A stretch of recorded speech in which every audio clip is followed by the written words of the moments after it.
Hey, what's going on, everybody? It's DTA with Dta Vaping, and today I have a quick little unboxing video and actually a video on how this bad boy works. And later on, I'm going to be doing a full-on review of it. Even though it's a little bit old now, it's probably 5-6 months old, people are still interested in the newest thing. And this is pretty much one of the newest things that you can buy. There is the Kanger Subtank, there's the Mini, there's the Mega, there's all sorts of versions of it, but this is the standardized version of it. This is the version that they first came out with when they came out with the model of the Kanger Subtank. So, very nice box, very nice design. Now, I've already unboxed this and used it a little bit here. So, I got this bad boy sitting on the Sigelei 150. And I have it in RTA mode, and if you don't know what RTA stands for, it stands for Rebuildable Tank Atomizer. So it could be used as a tank with a coil, like a lot of the other tanks that you would probably typically see out there. Other Kanger products have just a coil that you screw in, put juice in, and vape it. This one, it's like an RDA, which is a Rebuildable Dripping Atomizer. And you can actually build your own coils inside of here and put juice in it and vape it. So when I get all done unboxing it and stuff, showing you what it comes with, I will vape on this and explain what I have in here that's not inside the tank, because there are interchangeable parts that you can actually take out of the tank, put in to make it work with RTA, just as a tank, or stuff like that. So very nice. It is very big, and I'm just going to show you guys real quick here. I'm going to pick up my camera here and show you that you can see how big it is on this. Now, I bought this, and I bought the Cloud Pour Mini, which is that right there with the plume veil and the very cool drip tip on top. And you can see my garbage behind there, but this is the Cloud Pour, and I am going to be doing a video for the Cloud Pour Mini. So if you want to see that, check it out. Alright, so let me put this camera back over here so you guys can see me unboxing this, and we'll take a vape on the actual tank in a little bit here. I'm just going to put that off to the side. Alright, so you take this out just like so. You can take it out like this. Alright, and it has that sleeve. And then it took me a little bit to figure out how to get from here into the box, because these boxes are a little bit crazy, but it's just like a shelf. You just pull it out like so. Alright, and see if I can pull this out here. Alright, pull it out like so. Alright, and the tank sits inside there. And the guy I bought this off of actually had everything. Like, he never even used it. So he cleaned it out for me. He did all that good stuff. He made it look nice and shiny. And it was really good. And they say that Kanger actually puts, in RTA mode, 2 coils inside the tank part where you build the coils, like a K-Fun or something like that, if you've heard of those. Kanger actually puts 2 coils in there, and the 2 coils were still in there.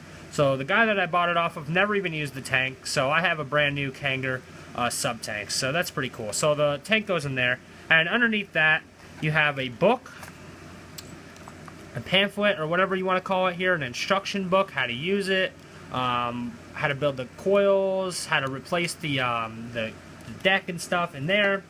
Alright, and inside there you have compartments for the drip tip, for the rebuildable part, all sorts of stuff in there.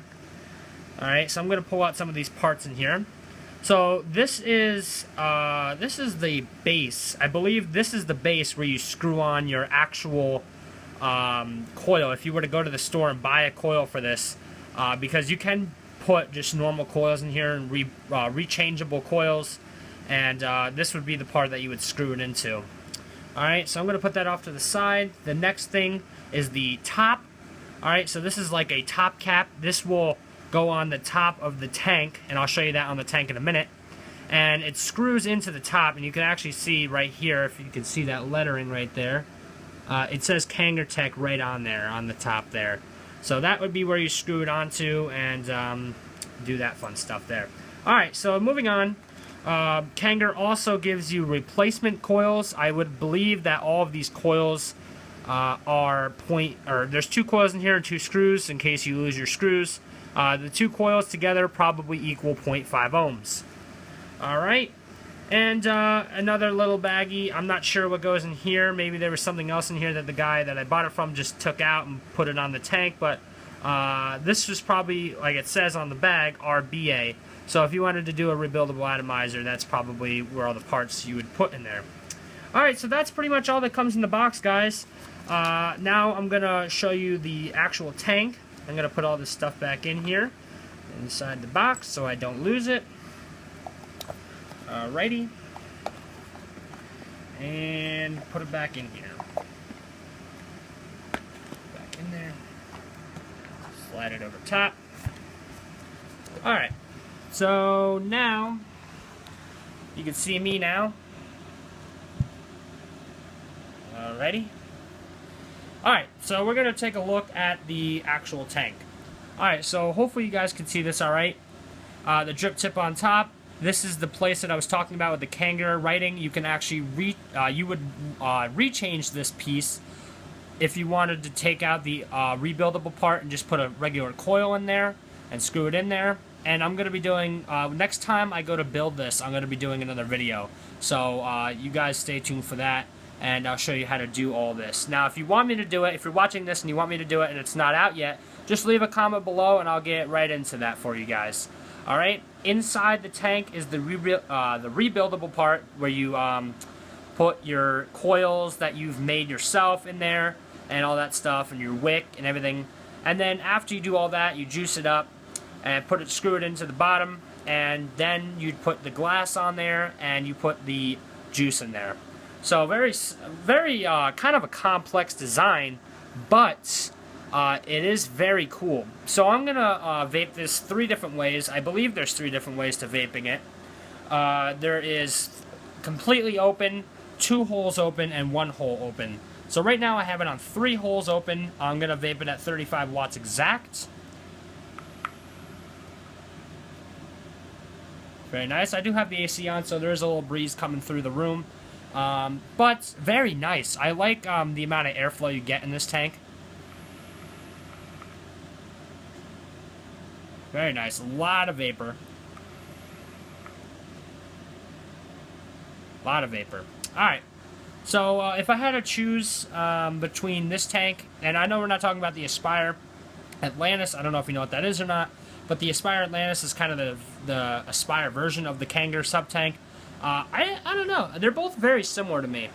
But the Kanger is very nice. Alright, so we're going to put this on 2 airflow, or 2 hole airflow, whatever.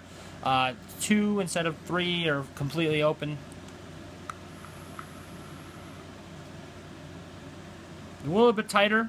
I do like that it's not a intensely tight draw, but it is a very nice, like, kind of flow. I think that I would vape it on 2 holes, dual air hole, whatever, airflow.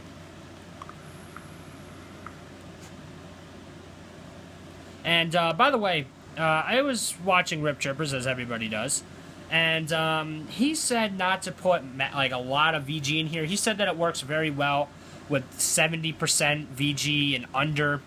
This has max VG, and well, it has 80-20 VG-PG, but I make my own juice, so it's strictly VG with flavor, which is PG based. So it is kind of all VG.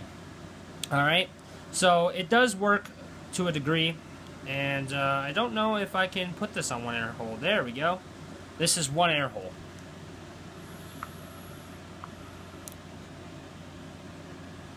Very nice. I think it's pretty decent.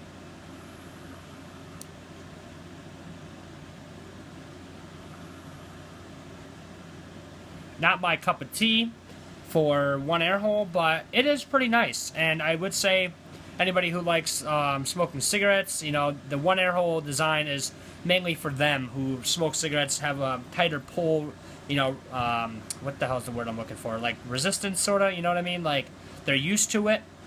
So the 1 air hole design, I feel, is for people who smoke cigarettes and are transitioning over to vaping, if that's the word for it. I don't even know.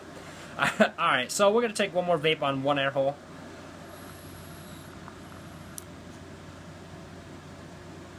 Very nice. Overall, I'd say this tank I'd rate it out of 10, maybe 7, maybe. I think 7 is a fair thing for it. I don't know if they could have made the, like, taking the whole thing apart and rebuilding it and stuff. I don't know if they could have made that any easier, but I would have liked to see maybe less parts on rebuilding it. Because when I took it apart earlier to check the coils, check the tank, all that stuff, because I bought it off Craigslist, check it, it was just such a pain in the ass to, like, kind of get it all apart and put it together. A lot of parts, and when I make my video on, you know, taking it apart and stuff, you'll see that the whole thing is just crazy to take apart. And also the size is another thing that kind of bums me out a little bit. This is a fairly big box model. It's like the size of the box, and you can see there how big it is compared to like an RDA or whatever. And by the way, I'm just going to do this real quick. This is a 15 milliliter bottle.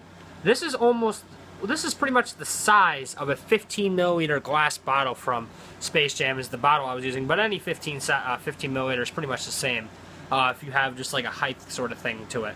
But anyways, I'm just going to end it here by saying this is probably one of the better tanks that I've ever had. It's well, not very expensive, but for the, you know, the detail, sort of the, you know, the build of it and stuff, kind of a fair price. I believe it's right around $35 on a vape store online. In stores, it's probably like $45, $50. So let me know what you guys think. Leave a like and a comment below. Subscribe if you liked the video. And I'm going to take one more hit on this thing.